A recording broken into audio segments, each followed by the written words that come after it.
Welcome to the Kottke Ride Home for Wednesday, April 20th, 2021. I'm Jackson Bird. A few newly announced NASA-funded projects, including one to build a radio telescope in a crater on the moon. A Welsh farmer shares his secrets to ultimate contentment. And can machine learning help us understand what whales are saying to one another? Here are some of the cool things from the news today. Understanding what animals are saying to each other, if indeed they're saying anything at all, has been a dream of humans for generations. But thanks to some breakthroughs in machine learning, building on decades of additional research studies, we might be close to figuring out the shared language of sperm whales, if indeed it does exist at all. First, some background on sperm whales from National Geographic. Quote, "Sperm whales have the animal kingdom's biggest brains, 6 times larger than ours. They live in female-dominated social networks and exchange codas in a type of staccato duet, especially when near the surface. They segregate into clans of hundreds or thousands which identify themselves using different click codas. In a sense, clans speak different dialects. The whales also identify one another by specific click patterns, which they appear to use like names, and they learn their codas much as humans learn language, by babbling clicks as juveniles until they pick up their family's repertoire." End quote. Now, some linguists say that no non-human animals have a communication system we would actually classify as language, Nat Geo notes, but lack of language doesn't mean lack of communication. Especially with the assistance of machine learning over the last few years, scientists have identified different types of communication related to different needs across various species. Egyptian fruit bats have different sounds for when they're fighting over food versus fighting over places to sleep. And rats and mice whose communicative sounds can't even be heard by the human ear also exhibit different sounds for various needs, like mating and avoiding danger. And prairie dogs have different calls based on what kind of animal or human is approaching them, and even the size and appearance of that person. And when it comes to whales, some scientists think their communication does lean more towards actual language than just some different communicative cues. Shane Giro, a Canadian biologist, has been studying this for many years, and he says context is key. We need to know enough about the animals we're studying to make sense of whether or not they're communicating with something that we might call language. We have to understand who they are as individuals and their relationships with one another. Giro has thousands of recordings of sperm whales' clicks. He's even been trying to keep track of which whales are talking with whom and what else they're doing at the time. He's mapped out their familial relationships using skin and fecal samples. And it's an impressive amount of data, but what to do with it? David Gruber, a professor of biology and environmental science at the City University of New York, was the one that proposed using machine learning to understand the codas of sperm whales, on the suggestion of a colleague of his at Harvard's Radcliffe Institute, who observed that the whales' clicks sounded a bit like Morse code. Gruber and Giro teamed up, along with some of Gruber's colleagues, to train a computer to identify individual sperm whales just based on their sounds, and compared it to Giro's notes. The computer correctly identified the whales more than 94% of the time.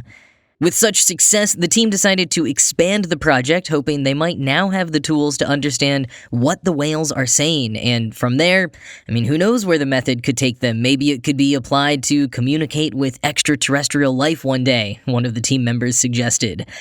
Quoting again from National Geographic, "The team includes experts in linguistics, robotics, machine learning, and camera engineering. They will lean heavily on advances in artificial intelligence, which can now translate one human language to another without help from a Rosetta Stone or key. The quest, dubbed Project CETI for Cetacean Translation Initiative, is likely the largest interspecies communication effort in history. Already, these scientists have been at work building specialized video and audio recording devices. They aim to capture millions of whale codas and analyze them. The hope is to expose the underlying architecture of whale chatter. What units make up whale communication? Is there grammar, syntax, or anything analogous to words and sentences? These experts will track how whales behave when making or hearing clicks.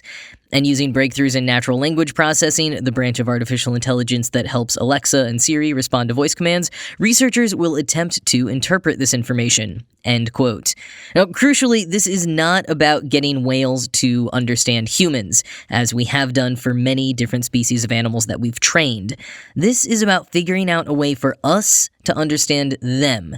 And not necessarily so we can communicate with them, because, what would we even say? As Gruber points out, our conceptual understanding of the world is so different that even if we understand some of the structural and behavioral ways they communicate, we don't exactly have shared words to hold a conversation.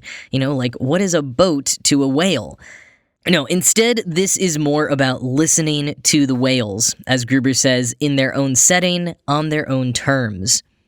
And even with machine learning, it's a tough and mind-swirling task. Quoting again, "Machine translation is possible for humans in part because word associations are usually similar across languages. Moon and sky relate to each other in the same way as the French words lune and ciel. With whales, the big question is whether any of this stuff is even present," says Jacob Andreas, a natural language processing expert at MIT and a Project CETI team member.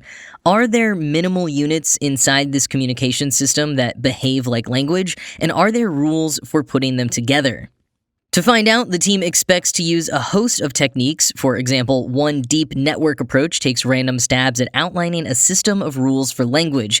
Then it checks to see if units of conversation meet those rules. If they don't, it makes tweaks and tries again. Computers perform this process of tweaking and validating rules very quickly, repeating it thousands or millions of times to produce a set of rules that do a good job of explaining data, Andreas says, end quote. And despite the great lead start that Garrow gave them with his audio recordings, they'll need way more to accomplish their lofty goals. Fortunately, the project is super well funded, with an official partnership with the nation of Dominica, as well as support from National Geographic and the TED Audacious Project. And it might sound like a lot to throw behind a project just about sperm whales, but that's the thing. It's not just about sperm whales. Quoting once more, "For the CETI researchers, much of the value will be in the journey of the discovery itself.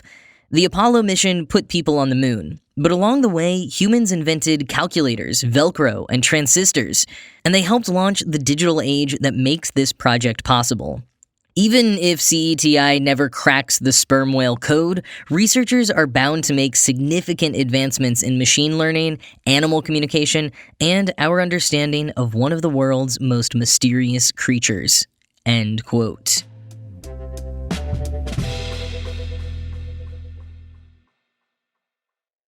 So earlier this month, I shared one astrophysicist's proposal to turn the entire Earth into a telescope. Well, NASA has officially approved a research project that proposes putting a radio telescope on the moon. A few weeks ago, NASA's Jet Propulsion Lab announced the projects they had selected to fund as part of the NASA Innovative Advanced Concepts program. So these aren't official NASA missions, just cool research projects NASA is helping fund. Among those projects is robotic technologist Saptarshi Bandyopadhyay's radio telescope that would be built within a crater on the far side of the moon. Quoting JPL, "He aims to design a wire mesh that small climbing robots could deploy to form a large parabolic reflector. The Phase 2 study will also focus on refining the capabilities of the telescope and various mission approaches." End quote. I don't know why a telescope inside a crater on the moon sounds so cool to me, but it does. And the other projects selected for funding sound awesome as well. There's one focused on special spacecraft to study Venus's atmosphere, and another that's investigating plausible ways to land on Pluto. Can you imagine? A particularly useful project is continuing research on growing structures out of fungi. This is something that could be super useful both for construction on the moon and Mars, as well as for low-cost biodegradable structures Earthside. And Nicholas Salome from Wichita State University received funding to detect neutrinos from space rather than from Earth. Quoting again from JPL, neutrinos are one of the most abundant particles in the universe, but are challenging to study since they rarely interact with matter. Therefore, large and sensitive Earth-based detectors are best suited to detect them. Salome proposes something different, a space-based neutrino detector. Neutrinos are a tool to see inside stars, and a space-based detector would offer a new window into the structure of our sun and even our galaxy, said NIAC program executive Jason Derleth. A detector orbiting close to the sun could reveal the shape and size of the solar furnace at the core. Or, by going in the opposite direction, this technology could detect neutrinos from the stars at the center of our galaxy. End quote. Lots of cool stuff coming out of this round of funding. It's always interesting to keep an eye on these burgeoning projects to see where they might go from here.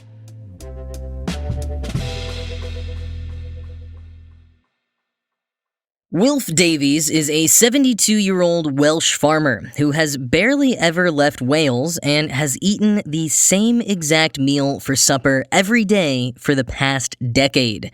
And yet, he says he's completely content. Even if someone offered him £2 million to move, he says he'd turn it down. Davies shared his unique, to our modern times at least, life with The Guardian earlier this month, and I'm just completely captivated by it. His story was told to reporter Karan Sidhu, so it's written in first person and has some real wonderful moments I want to pull from it. So Davies grew up on the farm he still manages, primarily looking after 71 sheep, and he's never really wanted to leave. But even for someone who loves what they do and where they do it, his lifestyle might still raise eyebrows. Quoting his story in The Guardian, "I have a routine, just like nature, that extends to what I eat. I've had the same supper for 10 years, even on Christmas Day. 2 pieces of fish, 1 big onion, an egg, baked beans, and a few biscuits at the end. For lunch, I have a pear, an orange, and 4 sandwiches with paste, but I'll allow myself a bit more variety. I'll sometimes have soup if it's cold." End quote. A quick note from me for non-British listeners, paste is just like a sandwich spread, often beef or tuna-based, so you're getting some protein in there. Davies says being a farmer means that it doesn't matter if it's a holiday, the same work still has to be done, which he likes. Quoting again, "The animals still need to be fed. Feeding the sheep and seeing how happy they are makes me happy too. They never ask for anything different for supper." End quote. And I mean, hey, that's a great point. Davies talks as well about his love of nature and seasonality. Quote, "People might think I'm not experiencing new things, but I think the secret to a good life is to enjoy your work. I could never stay indoors and watch TV. I hear London is a place best avoided. I think living in a city would be terrible. People living on top of one another in great tower blocks, I could never do it. Walking around the farm fills me with wonder. What makes my life is working outside, only going in if the weather is very bad. Autumn is my favorite time of the year. With all the colors of the leaves, it's just beautiful. Cuckoos come here every April, and I look forward to hearing them. A lot of people, locals and bird watchers, come here wanting to hear the cuckoo. But they don't stop long enough. Sometimes they don't even leave their cars. This makes me so sad that I actually cry a bit. It pains me that others don't get to enjoy it.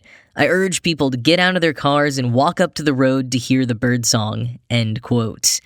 Wow. Something so simple that many of us don't even hear it. Davies says he does keep up with the world by listening to the news on the radio in the evening, but overall, he's just content with his way of life. He's experienced hardships and not experienced some things that many people would say make life worth living, but his perspective, I think, is admirable. Being not just satisfied, but truly happy with your life. Finding the thing or the place or the habits that bring you joy and not trying to fit yourself into someone else's definition of joy or success. He concludes, quote, "Most evenings, I walk right up to the top of the valley. I look down and everything looks small and far away, and I feel like I'm on the top of the world." End quote.